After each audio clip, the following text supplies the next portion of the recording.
Hi all, welcome back. So today we are going to be doing a cheese pizza. So this will be on a naan bread base. So they are quite tasty and quite quick and easy to make. So enjoy, follow along and make it with me.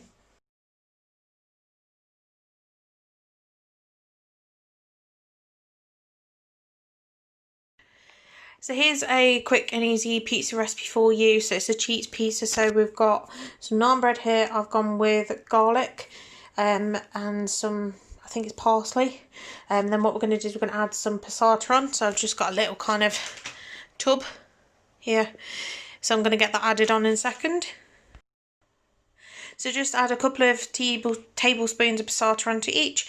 Then you can add your cheese, so you can go with normal cheese or you can go with vegan cheese or substitute cheese or not have any cheese at all. So just get that added onto these ones. So I've just added a couple of slices of tomato on and then what I'm going to do is I'm going to put them in the oven for about 5 minutes.